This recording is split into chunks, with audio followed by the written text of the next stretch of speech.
September the 1st, 1939. German troops thrust deep into Poland to win a swift and absolute victory.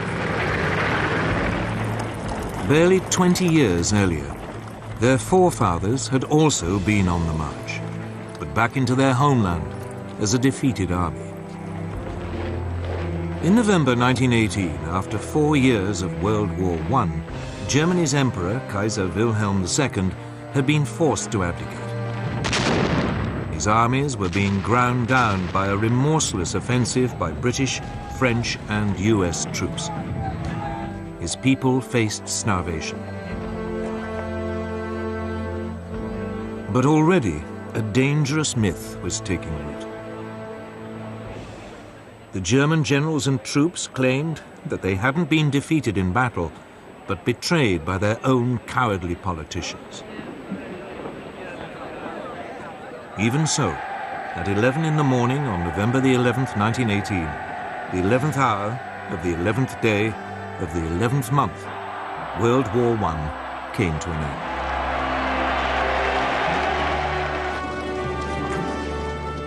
The following month, President Woodrow Wilson of the United States arrived in Europe, promising to create a new world order.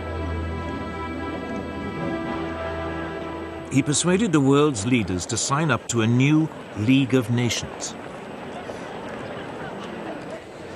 At the Treaty of Versailles, they agreed that from now on, disputes between countries would be resolved not by fighting, but by debate in the League. The peoples of Europe were set free. Germany's ally, the Austro-Hungarian Empire, was dismembered. Out of it, new nations were created: Austria, Poland, Hungary, Czechoslovakia, Yugoslavia, Latvia, Lithuania, and Estonia. Germany itself was greatly reduced in size. But this process contained a time bomb. Not everyone celebrated the birth of countries like Czechoslovakia. Several of them contained substantial German minorities. One day, the desire to reunite the German peoples would come to haunt Europe. The war-torn German people also had one final indignity inflicted on them. They were forced to pay a massive £6.6 billion in reparations to France and Britain, something they could ill afford. And when he returned to America, Wilson's new world order immediately fell apart. The US Congress decided it could not risk being sucked into another war in Europe. It refused to join his league, and the US withdrew into isolationism. Germany was now a very different nation. It was still Europe's biggest country, but its militaristic monarchy had gone. It had become a democracy. But its government, the so-called Weimar Republic, was soon struck by a series of hammer blows. Street battles erupted between extreme right-wing nationalists and communists trying to start a revolution. Then, in 1923, the country was devastated by hyperinflation, which reached hundreds of % a month. Ordinary people's savings were wiped out. This was fertile ground for a new breed of rabble-rousing right-wing politicians. Among them, Adolf Hitler. Hitler had been born in Austria. He had fought bravely as a soldier in World War I and been awarded the Iron Cross. On returning to Germany, he settled in Munich, and his fiery oratory soon enabled him to seize control of the small National Socialist or Nazi Party.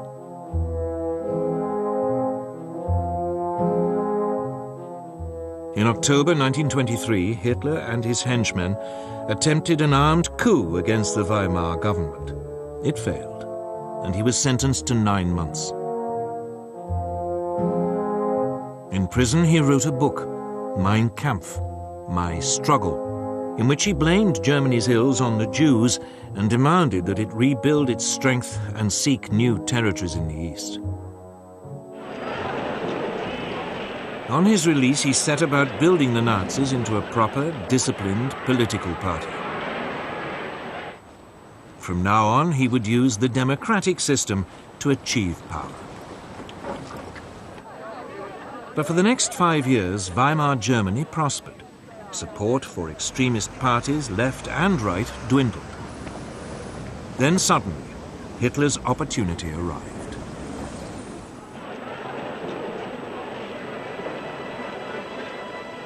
In October 1929, the US stock market crashed.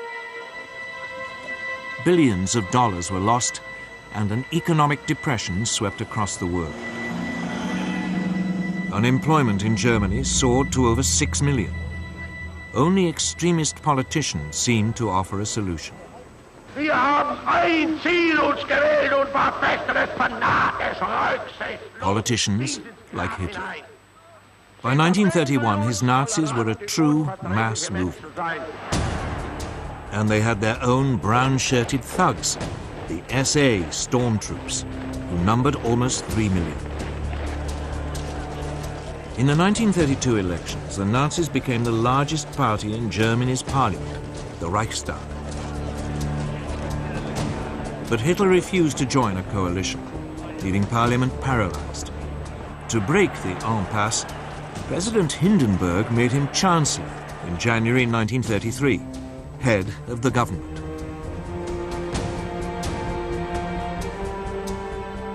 Within a month, the Reichstag burned down. Hitler accused the communists and demanded emergency powers. He then used them to ban all other political parties. In August 1934, President Hindenburg died. Hitler declared himself president. He was now absolute leader, the Führer of Germany.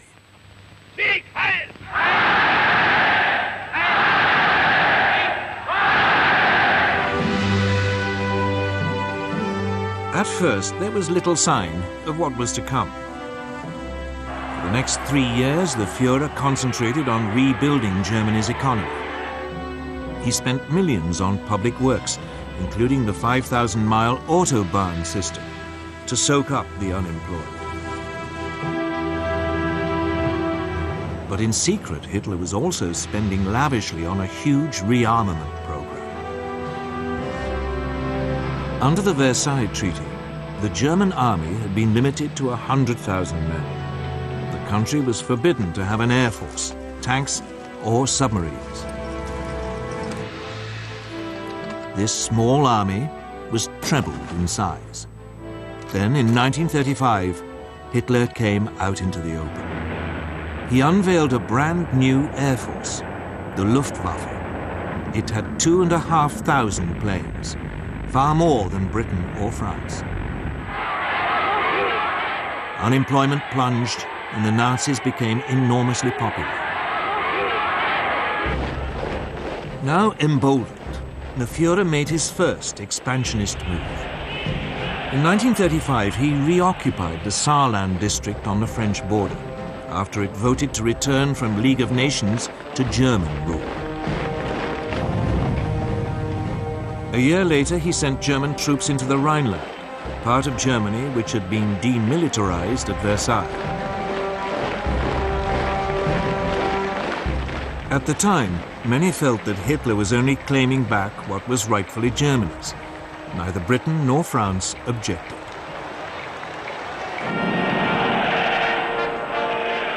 When Berlin hosted the 1936 Olympic Games, the Nazis were seen by many as firm but fair. A government which was restoring the nation's pride and which didn't threaten anyone. Of course, there were signs. The 1935 Nuremberg laws forbade Jews to marry true Aryan Germans and deprived them of their citizenship. But when the first threats came to world peace, they didn't come from Hitler at all, but from somewhere else entirely.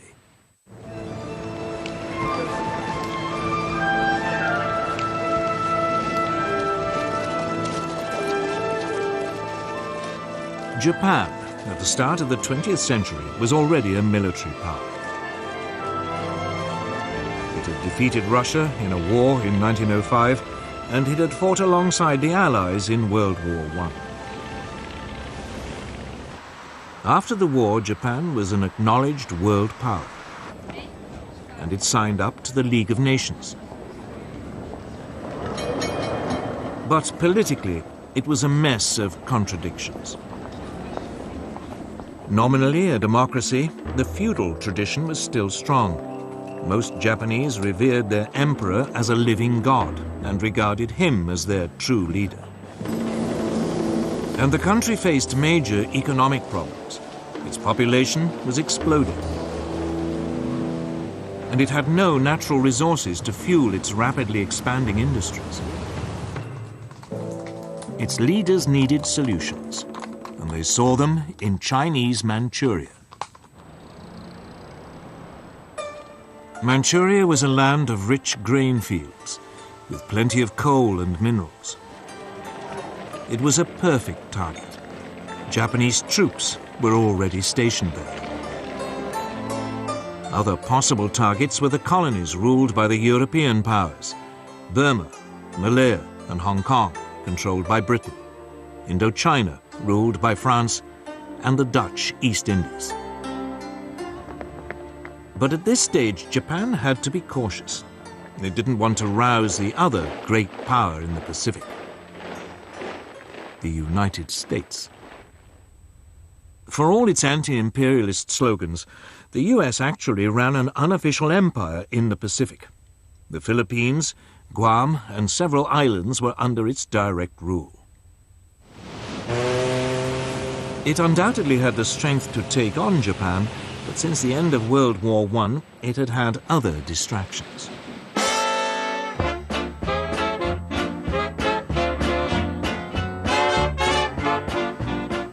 This was America's Jazz Age.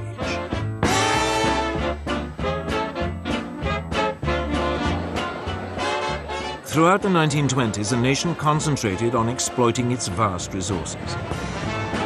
It was an economic boom that seemed without end. Fortunes were made both in industry and the stock markets. America seemed lost to the increasing pursuit of pleasure. With distractions like these, Japan's growing pains in the Pacific seemed very far away. America had slashed its army after World War I and agreed a naval reduction treaty with Britain, France, and Japan. This, in effect, handed naval superiority in the Pacific to the Japanese. And then came the Great Depression.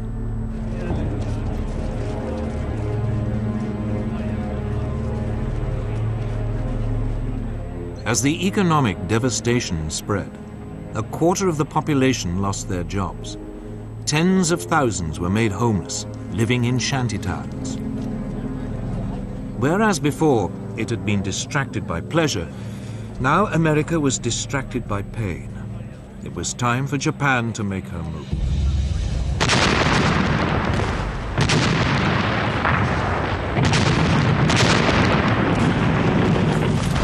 In 1931, without even informing their own elected government, the Japanese forces in Manchuria seized the capital Mukden and then overran the rest of the territory. A puppet state, Manchukuo, was proclaimed under a puppet ruler.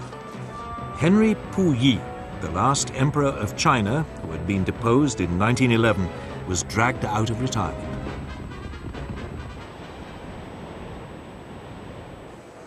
At its headquarters in Geneva, the League of Nations now faced its first great test. Japan was universally condemned.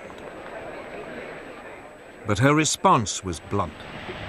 Japan, however, finds it impossible to accept the report adopted by the Assembly. The Japanese then just walked out, and the League suddenly realized there was nothing it could do about Manchuria.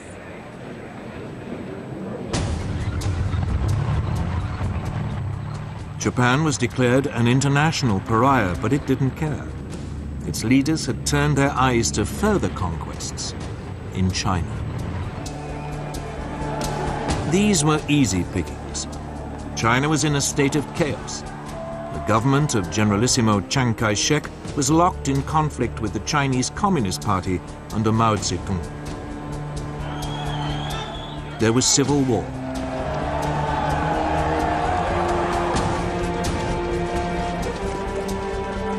In 1936, as a precursor to invasion, the Japanese signed a pact with Hitler. The aim was to guard against any attack by Soviet Russia were it to move on China. Then in July 1937, the Japanese provoked an incident with Chinese troops and invaded.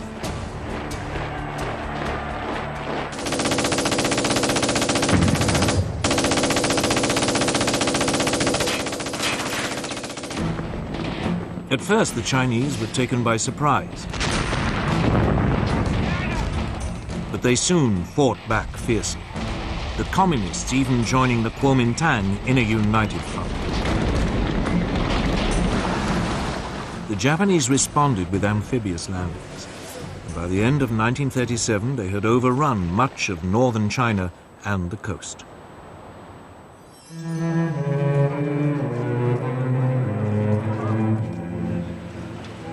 The Japanese fought this war with exceptional brutality, bombing cities indiscriminately.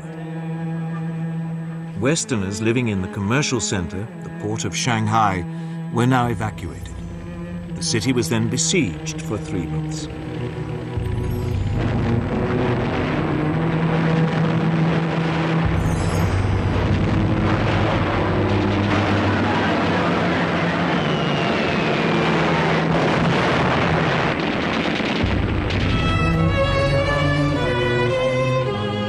It suffered widespread damage, the Japanese forces showing no pity or concern for the native population.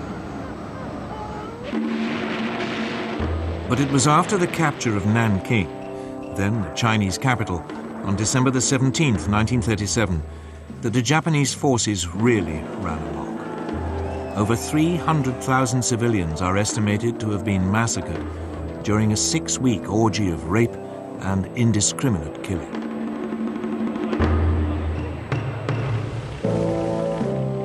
The Japanese even attacked British and US warships which had been sent to protect their shipping and trade. The worst incident came on December the 12th, 1937. The American gunboat Panay was sunk by Japanese bombers. 50 crewmen died. Despite this, the Western powers refused to intervene. So the League of Nations could do nothing. In the United States, President Roosevelt wanted to impose a naval blockade of Japan. It has become clear that acts and policies of nations in other parts of the world have far-reaching effects on us. But the British would have none of it, fearing that it might provoke a war. So all Roosevelt could offer was a $25 million loan to Chiang Kai-shek to buy arms. Even though the communists were now fighting alongside the Kuomintang, the Soviet Union did little to help either.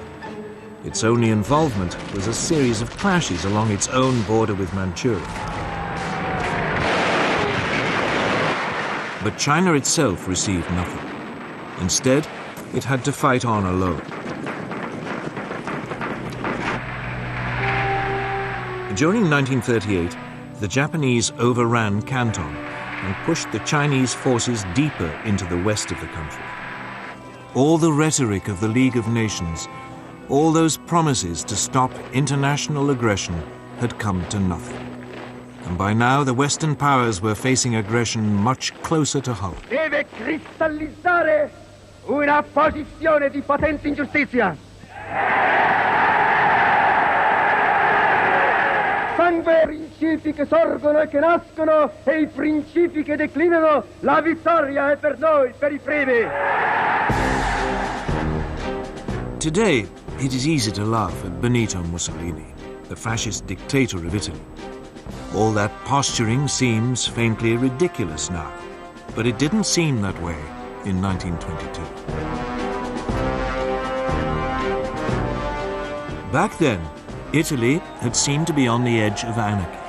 The country was riven by strikes and land seizures. The democratic government, just as in Germany, seemed powerless in the face of such unrest. So Benito Mussolini, a war veteran and a journalist, decided to take a stand. He organized a right-wing nationalist party, the Fascists. With the country paralyzed by a general strike in August 1922, Mussolini ordered his followers to march on Rome. Fearing a civil war, Italy's king, Victor Emmanuel, asked him to form a government. Si realizzassero le premesse necessarie e sufficienti per una collaborazione delle quattro grandi potenze occidentali, Mussolini swiftly stamped out any political opposition and assumed dictatorial powers. deve cristallizzare una posizione di potente ingiustizia. By 1928, his position seemed secure. Parliament was appointed rather than elected, and all power was firmly in the hands of the fascist Grand Council.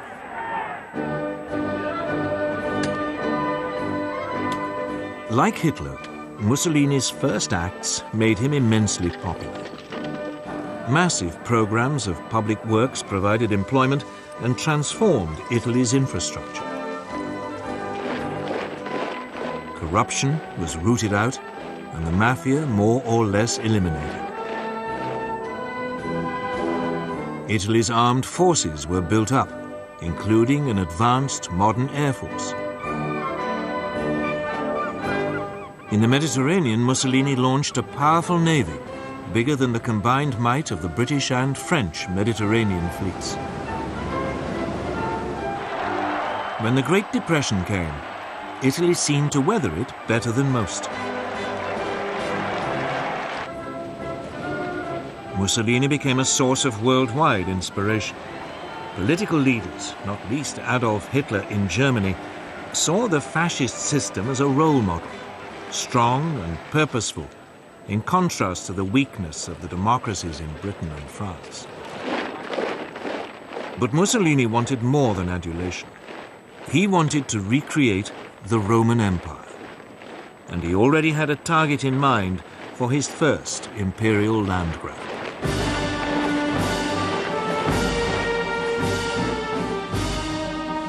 His target was Abyssinia, today's Ethiopia. Italy already had colonies on its borders in Eritrea and Italian Somaliland. In December 1934, Italian forces provoked a clash with Abyssinian troops at an oasis in the Ogaden region, well inside Abyssinian territory.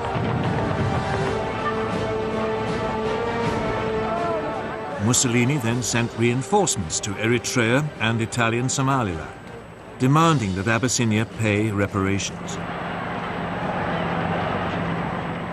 The Emperor of Abyssinia, Haile Selassie, appealed in person to the League of Nations. He called on it to live up to its ideals. Here was a small nation under threat from another member of the League. This was the supreme test. But the League did nothing. Britain's Foreign Minister, Anthony Eden, at least tried to broker a peace deal, but Mussolini would have none of it. In early October 1935, the Italian army invaded from Eritrea and Italian Somaliland. The primitive Abyssinian forces stood little chance against a modern army equipped with artillery and tanks.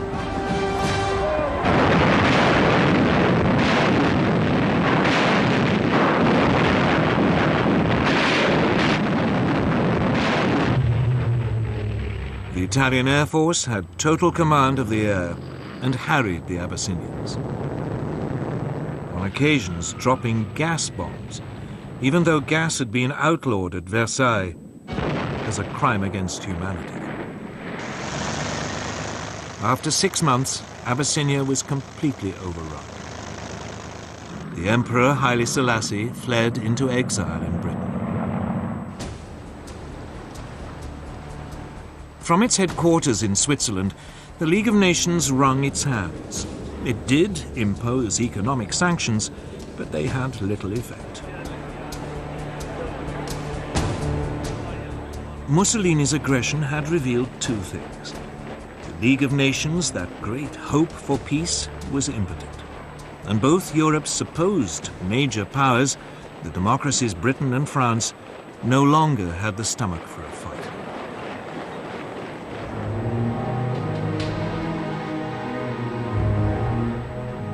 Both Britain and France had been shattered by World War I, and their economies had never really recovered. Both had witnessed waves of strikes and unrest.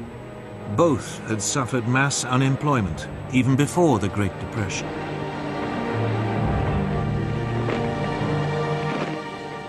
Both also faced the cost of controlling empires, now swollen by taking on Germany's former colonies and the Middle Eastern territories once run by the Turkish Ottoman Empire. And above all, both had been traumatized by the horrific casualties of World War I. A succession of British leaders, Lloyd George, Ramsay MacDonald, and above all Stanley Baldwin, all resolved to keep Britain out of future conflicts. Despite horrific casualties on the Western Front, Britain had ended World War I with a large and very effective conscript army. This was immediately run down to a small professional force designed to police its sprawling empire. And when the Great Depression struck, any ideas of modernizing the army were abandoned.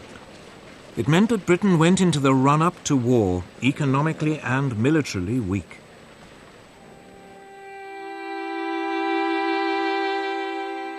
French losses during World War I had been even worse than the British. Ever mistrustful of the Germans, a large conscript army was maintained. But throughout the 1920s, France's birth rate had declined. It became clear that there would be a manpower shortage by the mid to late 1930s. France realized it could never compete with Germany on the size of its army alone.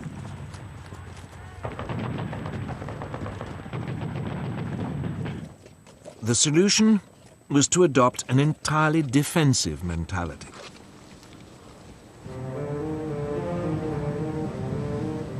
The Maginot Line, a series of fortifications, was begun in 1930 along the frontier with Germany and ran as far as the Belgian border. There, it theoretically linked up with fortifications planned by the Belgians. This new French military approach meant that France was only capable of waging a defensive war. It just did not have the ability to launch an attack on Italy, even if the British had had the troops to help. And of course, both countries knew that their navies in the Mediterranean were outnumbered by Mussolini's new fleet.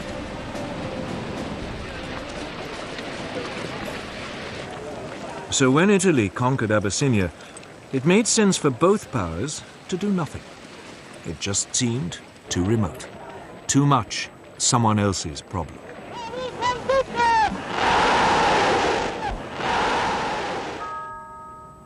By now, they both had to deal with all the traumas of the Great Depression.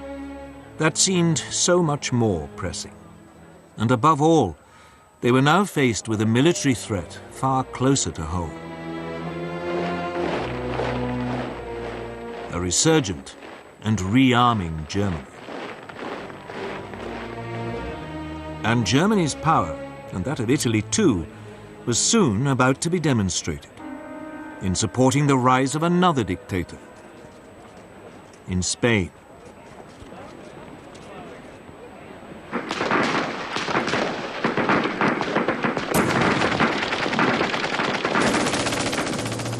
In 1936, civil war erupted in Spain. He was exceptionally vicious, setting family against family, communist against fascist, believers against atheists. In 1931, a left-wing government had come to power determined to get rid of the centuries-old Spanish monarchy. The king was forced into exile and a republic was declared.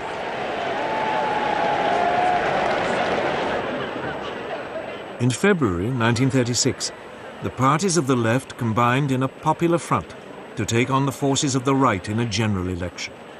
The Popular Front won narrowly. Even though its reform program was modest, a wave of strikes and land seizures led the right to fear that a communist takeover was inevitable.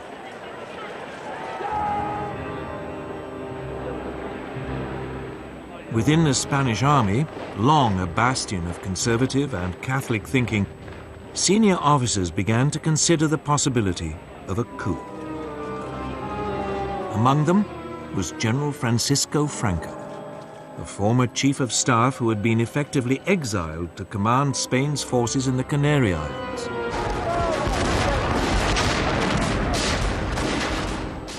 On July the 17th, 1936, the units of the army fighting guerrillas in Spain's colony in Morocco mutinied. The next day, Franco flew to join them, proclaiming a new nationalist movement which would save Spain from communism. Mainland garrisons now joined this revolt. The Popular Front responded by calling for volunteers to defend the Republic. Battle lines had been drawn. At first, Franco faced problems. He and his army were in North Africa, and he had to get across the Straits of Gibraltar back to Spain. So he turned to the one person he thought might help: Adolf Hitler.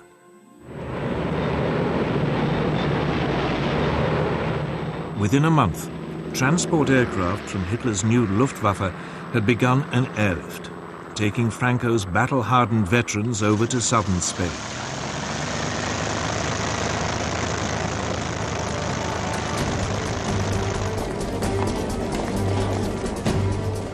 At this stage, the Republic still seemed to have the advantage.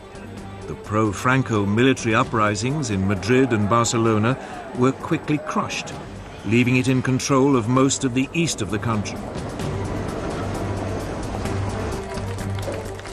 Franco's nationalists were confined largely to the northwest and part of the south.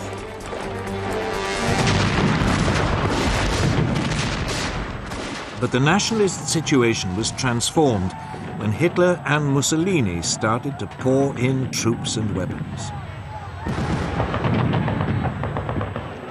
The German dictator seized the opportunity to test his new equipment and expanding armed forces.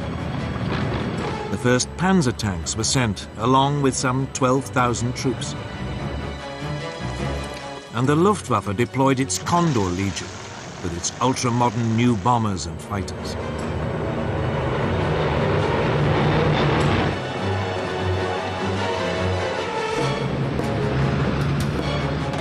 Mussolini sent a so-called volunteer corps of 50,000 men and more than 700 aircraft.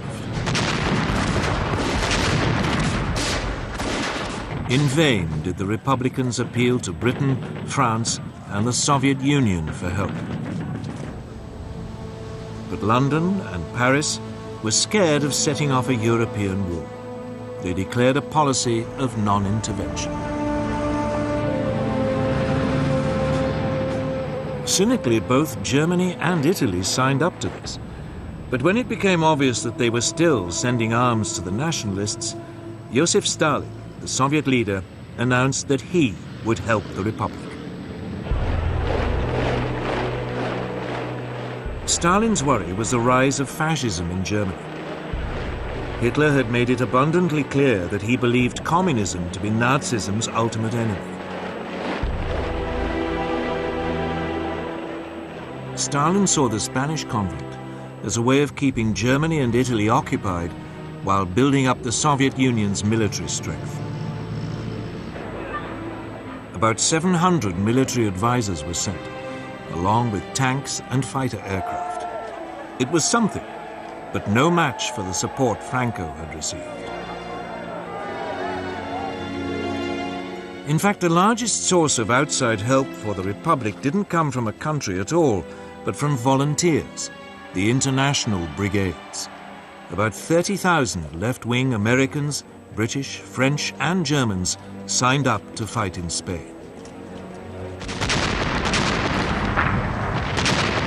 With their new fascist support, the nationalists were able to open two fronts, one advancing towards Barcelona from the north, the other led by Franco, pushing up towards Madrid from the south. By the end of 1936, Madrid was enveloped on three sides and virtually under siege. The fighting was intense and often accompanied by appalling atrocities against civilians. The Republicans hunted down and murdered Roman Catholic priests. The nationalists slaughtered anyone accused of being communist. German and Italian air power was used indiscriminately against civilian targets. Madrid was heavily bombed. But the worst incident came in April 1937, when the Basque town of Guernica was virtually obliterated, with 6,000 civilian deaths. The area controlled by the Republic was steadily ground down. Its forces fought with great gallantry, but under-trained and under-equipped amateurs were no match for the professional soldiers led by Franco, or for the combined modern weaponry of Italy and Germany. As the war dragged on, the fighting around Madrid became a symbol of the left's determination not to be crushed by a fascist dictatorship. But behind the scenes, the Republican alliance was falling apart. The communists and socialists wanted to concentrate on winning a military victory. But the more idealistic anarchists and syndicalists saw the war as an opportunity for a mass revolution by the workers. These disagreements burst out into the open in May 1937. Fighting broke out in Barcelona between the anarchists and communists. It was a fatal weakening of the Republican cause. By the end of 1938, the nationalists had penned their enemy into a small enclave around Barcelona, and another stretching eastward from Madrid to the coast.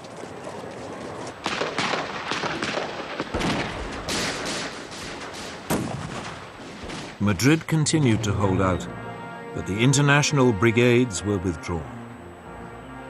More and more nations began to recognize Franco's government as his forces closed in for the final assault on Madrid.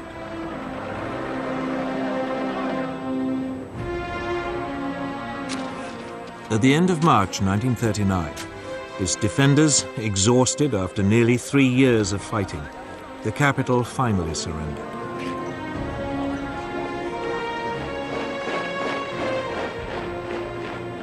A month later, Franco formally declared hostilities at an end.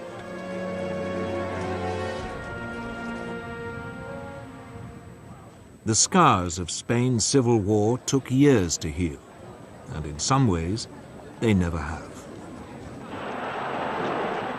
And internationally, Franco's victory over the Republic proved a disaster. Hitler and Mussolini were confirmed in their belief that the democracies of Britain and France were impotent to resist any real pressure. While Stalin despaired of their willingness to confront fascism. Hitler in particular saw his way open to begin the aggressive policies outlined in Mein Kampf. Even before the Spanish Civil War ended, his armies were on the march.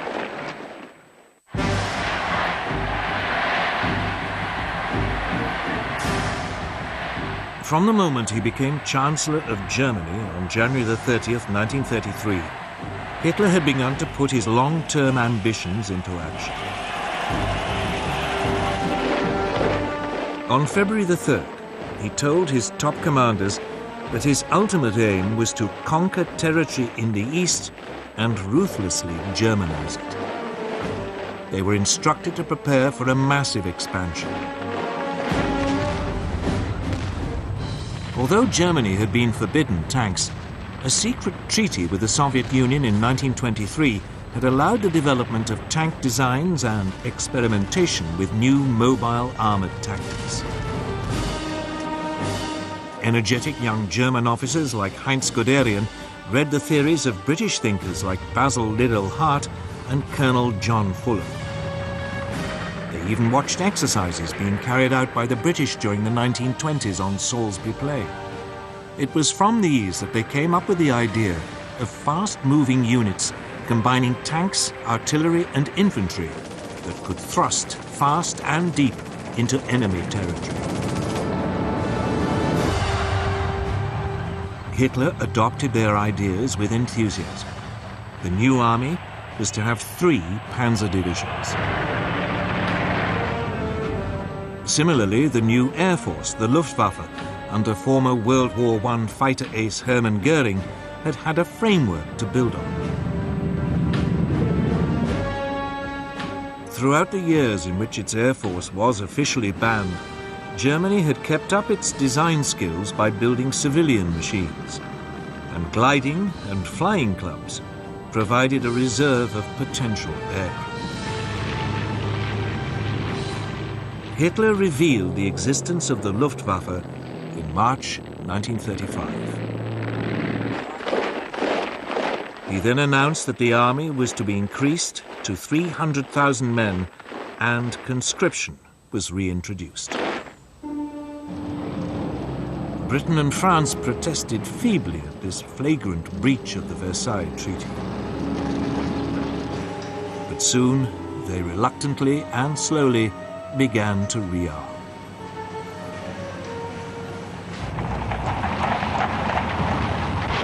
Until this point, Hitler had been modest in his goals. He had only taken back what was his, the Rhineland and Saarland. But now he had a grander target in mind, his homeland, Austria. In 1934, Austrian Nazis had attempted to seize power and unify the country with Germany. The Austrians, after all, spoke German, even if they had never been part of a German state.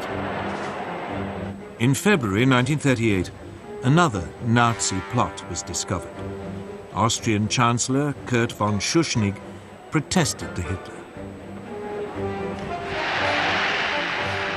Hitler responded by demanding that Austria stop mistreating the Austrian Nazis and unite with Germany. Die Jugend ist uns verschrieben und verfallen mit Leibesmitteln. Schuschnigg promptly called a referendum so that the Austrians could vote on whether to remain independent. But on March the 12th, 1938, the eve of the referendum, Hitler, fearing that it might produce the wrong result, sent in his troops. Complete surprise and an enthusiastic welcome by Nazi sympathizers made it a bloodless invasion. Within hours, Hitler announced Austria's incorporation into the Third Reich. A sovereign nation had, for the first time, been subsumed into a greater Germany. Once again, the Western democracies failed to react. In the summer of 1938, he turned on his next prey, Czechoslovakia. A substantial German minority lived in the northwest of the country, an area known as the Sudetenland. These Sudeten Germans had been part of the old Austrian Empire, but had been cut off when Czechoslovakia was created in 1919. This was the time bomb that had started ticking at the signing of the Treaty of Versailles. Hitler encouraged Sudeten German demands for autonomy and then threatened the Czech government with force if it refused to agree. Undaunted, the Czech government ordered general mobilization and prepared to resist. The Czechoslovak army was large and well equipped, with formidable fortifications on its frontier with Germany. Hitler backed off. But then at the beginning of September, concerned that war might be imminent, the British Prime Minister Neville Chamberlain decided to act as a peacemaker. He flew to meet Hitler twice. The Nazi dictator assured him that if he could have the Sudetenland, he would make no further territorial demands in Europe.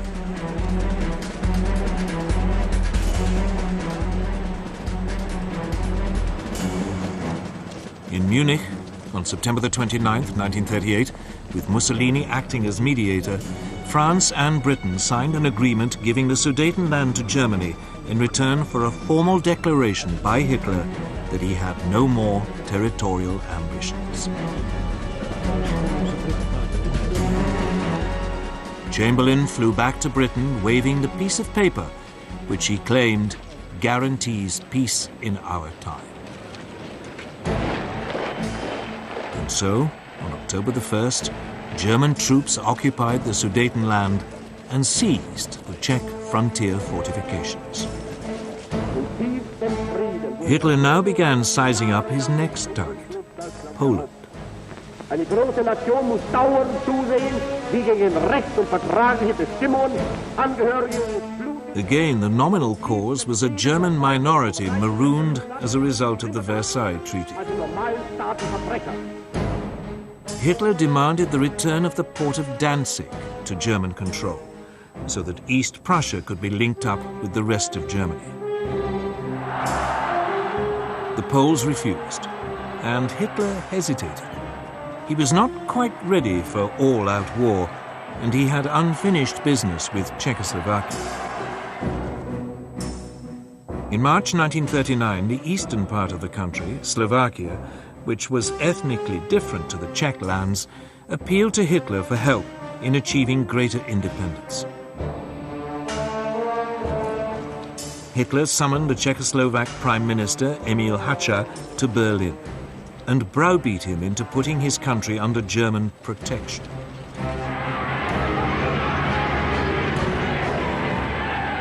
German troops now marched into the rest of Czechoslovakia, unopposed. Most of the country was annexed into the Reich. Slovakia was declared a protectorate. For the first time, Hitler had seized non-German-speaking territory. But again, there was only a feeble protest from Britain and France. At the end of March, he again repeated his demand that Poland give up Danzig. This time, France and Britain declared unequivocally that they would declare war if he attacked Poland. But by now, Hitler cared little whether they did or not. He was sure that they would be weak and indecisive opponents. In Russia, Stalin had also become increasingly concerned by Hitler's aggression. In April, Stalin proposed an alliance with Britain and France. But negotiations made little progress. And finally, Stalin despaired, deciding that there was another solution to the German threat. On August the 23rd, the Soviet Union and the Third Reich, who everyone had believed were sworn enemies, announced a non-aggression pact. The agreement secretly specified that Poland would be split between the two countries, and Stalin would have a free hand to take over Estonia, Latvia, and Lithuania. Now free from any Russian threat, Hitler ordered his armed forces to prepare for an immediate invasion. On the evening of August the 31st, the German Wehrmacht prepared for the assault. Its Führer had made the decision which would plunge the world into war.